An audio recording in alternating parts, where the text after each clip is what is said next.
안녕하세요. 스마트코인 트레이딩입니다. 알고랜드 전망. 페이스북이 인수하려고 했던 이유. 페이스북이 알고랜드를 인수하려고 했다라는 말 굉장히 흥미로운데 페이스북이 왜 알고랜드를 인수하려고 했었는지 내용을 한번 보겠습니다. 최근 알고랜드 관련된 정보들이 많죠. 한번 볼게요. 아마 이 사실을 아는 사람들은 거의 드물 것이다. 그러니까 페이스북이 알고랜드를 인수하려고 했었던 이 사실에 대해서 알고 있는 사람들이 잘 없다라는 거죠.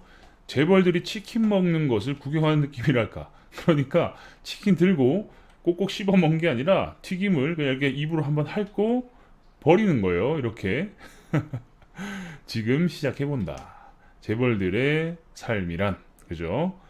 2018년 비트코인 붐이 일어나면서 페이스북도 리브라를 만들 생각을 했었다.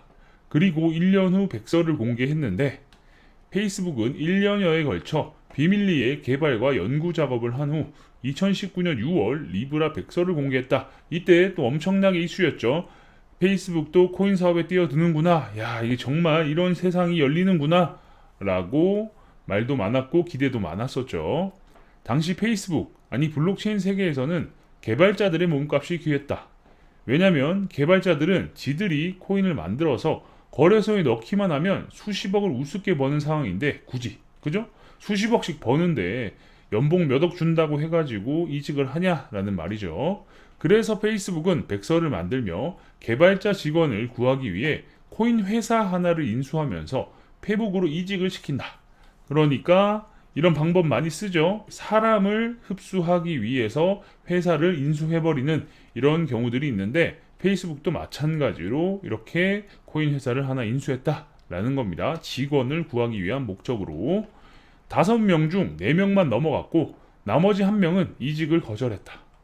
그 이유는 페이스북은 스마트 컨트랙트 플랫폼을 만들어내는 블록체인 개발자만 필요했고 체인스페이스고 나발이고 걔들이 만든 아웃풋은 그냥 버렸기 때문이다.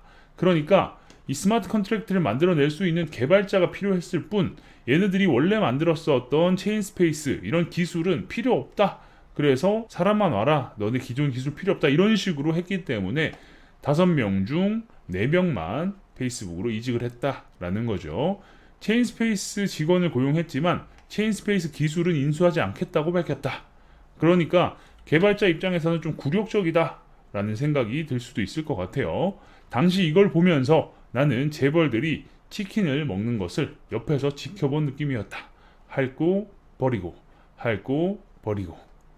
체인스페이스는 페이스북에 인수되기 직전에 새로운 것을 향해 나아가고 있다는 메시지로 홈페이지를 업데이트하다가 최종 인수가 되면서 홈페이지를 닫아버렸다. 그러니까 체인스페이스 기술로 새로운 것을 향해 나아가는 게 아니라 그냥 페이스북에 인수가 되면서 거기서 일하던 팀원들이 페이스북으로 넘어갔을 뿐이다. 그리고 나서는 사이트를 그냥 닫아버렸다라는 거죠.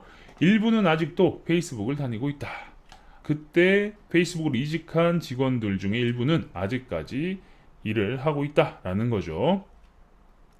메타로 사명을 바꿨지만 다들 페이스북이라는 이름이 좋은가 보다. 그죠? 아직까지 메타가 익숙하지 않으신 분들도 있고 메타로 이름을 바꿨는지도 모르시는 분들도 있을 거예요. 다들 알다시피 페이스북의 최종 목적은 페이먼트다. 그러니까 지불 기능이죠. 페이스북 블록체인 벤처 기업 인수, 화폐 개발 관심, 돈에 굉장한 관심을 가졌다라는 건데 한국에서는 이렇게 단신으로 나왔지만 체인스페이스 말고 M&A 대상의 블록체인 회사는 총 12개가 있었다. 그러니까 다방면으로 검토하고 리스트업을 했다라고 볼 수 있겠네요. 그죠? 그리고 그 회사 중에서는 재밌는 회사가 하나 있는데 그 이름은 바로 알고랜드. 그러니까 M&A 대상 회사 12개 중 하나로 알고랜드가 선정되었다라는 거죠. 알고랜드도 페이스북의 물망에 올라 있었다는 점. 이건 절대 알고랜드를 사라는 뜻이 아니다. 그러니까 페이스북도 인수하려고 했으니까 알고랜드의 전망이 창창해 이런 게 아니라 페이스북이 이런 암호화폐 그리고 화폐 개발에 관심을 많이 가졌을 때 리스트업을 했었다라는 거죠. 하지만 페이스북은 정말 다사다난했다. 정말 많은 일들이 있었고 쉽지 않았죠. 19년도 6월에 리브라 프로젝트 선언했다가 20년 1월 결국 개명한 DM 서비스마저 종료 선언. 그죠? 리브라 나왔을 때 사람들에게 엄청난 기대를 심어주고 서비스 한 해 만에 하다가 몇 가지 철퇴를 맞고 나서 DM으로 이름을 바꿔요. 그러더니 이거마저도 서비스 종료를 선언했다라는 겁니다. 페이스북 리브라 이끈 데이비드 마커스 결국 메타 떠난다. 그리고 2021년 12월 결국 암호화폐 총괄 부사장이 페북을 떠나면서 페이스북 가상화폐 사업 정리 2,400억대의 매각. 어쨌든 꽤나 규모 있게 운영을 했기 때문에 큰 돈을 받고 팔았네요. 그죠? 물론 들어간 인풋이 훨씬 많았을 수도 있을 것 같습니다. 부사장이 이끌던 프로젝트마저 캘리포니아의 금융회사에게 넘기고 쪽내버렸다. 지금은 거의 대부분이 중지된 상황이다 라고 볼 수 있겠죠. 하지만 그렇다고 페이스북이 코인 쪽을 완전히 결별한 것은 또 아니다. 이 짤 굉장히 유명한 짤이죠. 이 아저씨가 이 여성분을 굉장히 음흉한 눈으로 쳐다보는데 페이스북은 계속해서 이 페이먼트에 눈독을 들이고 있었다라는 거죠. 크립토 쪽 지불을 여전히 치근덕거리는 페이스북이다.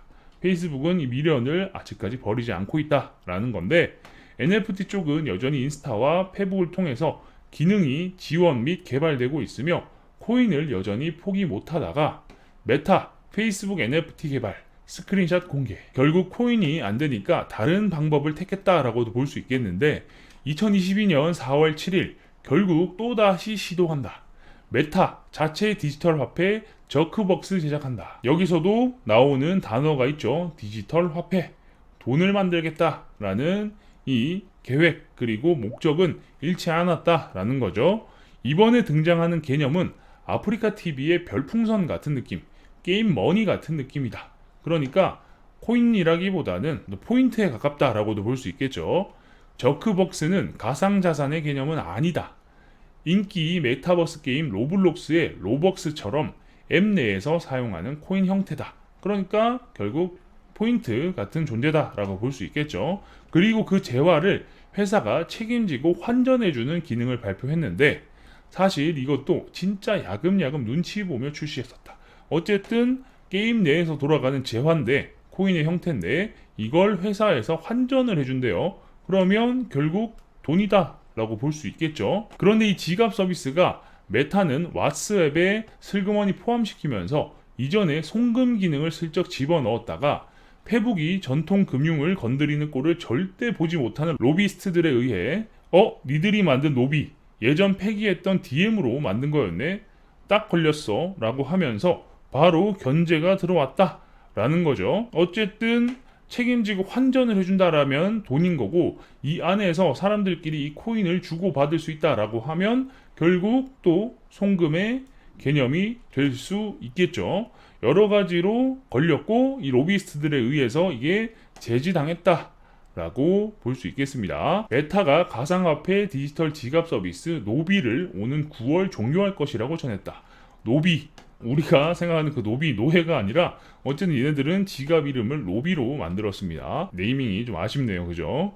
자, 그럼 여기서 확인할 수 있는 게 뭘까? 페이스북은 아프리카 별풍선 같은 것을 만들 수 있다. 이건 정부에서 딴지를 걸지 않는다. 그죠? 별풍선 같은 서비스는 이미 하고 있는 서비스기도 하고 이걸 돈으로 보지 않죠. 이걸 송금이나 사람들끼리 직접 주고받지 못하니까 충분히 가능하다라는 겁니다. 페이스북은 코인을 위한 전용 지갑 서비스도 가능은 하다.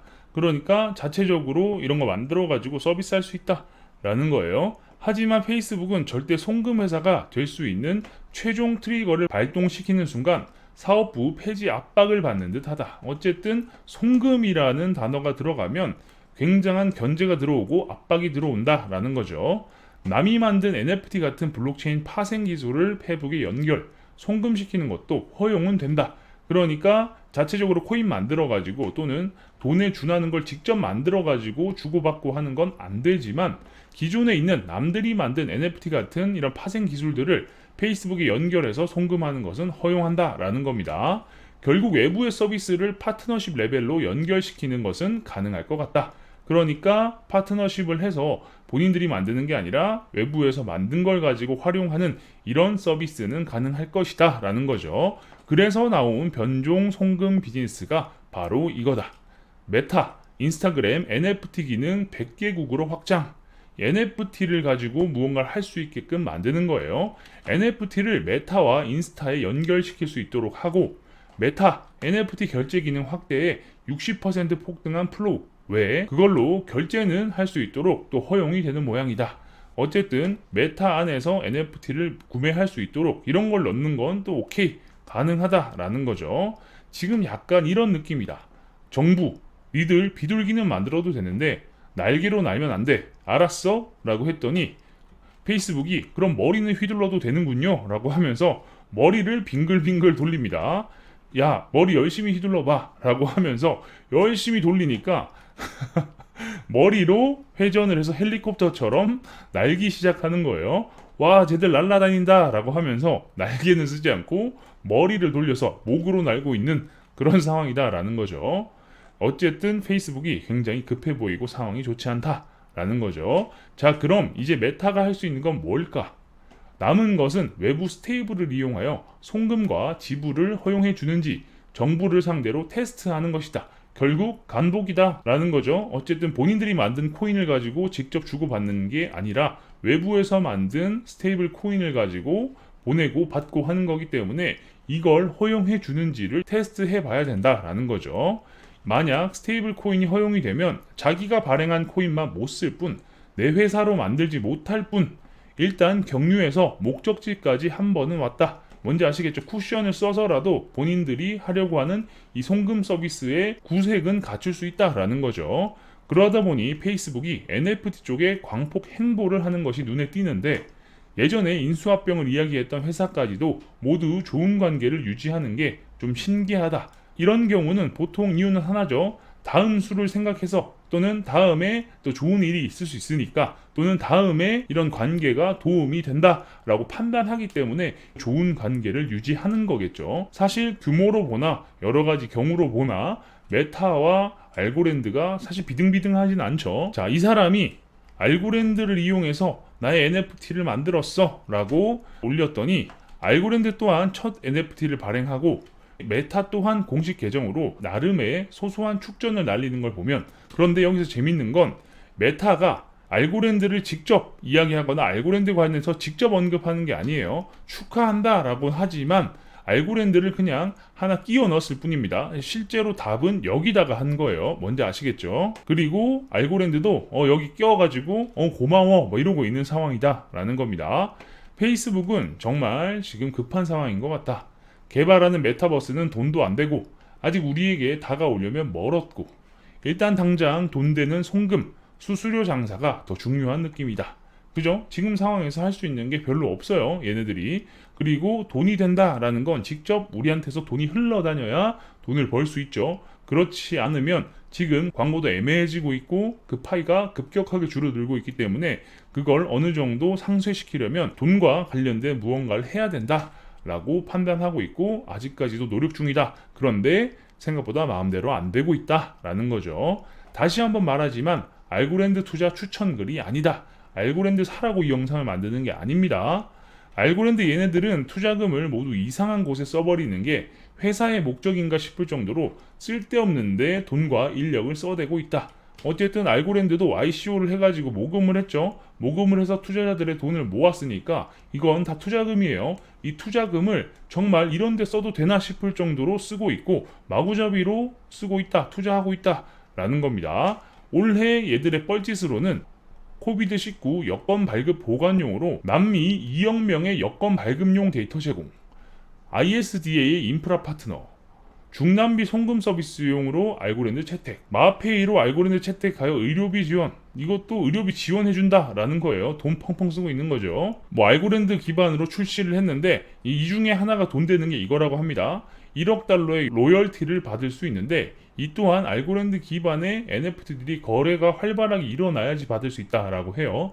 그런데 여기서 중요한 건 오픈시의 거래량이 99% 줄어들었습니다. 그러니까 NFT의 열풍도 지금 급격하게 식었다라고 볼 수 있기 때문에 이것도 과연 돈을 벌 수 있을까라는 생각이 들죠. 세계 경제 포럼의 VIP 블록체인으로 등재, 리플과 함께 알고랜드도 들어갔다라는 거고, 체스 선수권 메인 스폰서, 뒷골이야. 사실 우리나라에서 그리고 전 세계적으로 체스 보면서 알고랜드가 들어갔다라고 해서 알고랜드 뭐지? 와, 알고랜드 대박이다, 대단한데? 이런 생각 잘 안 하죠.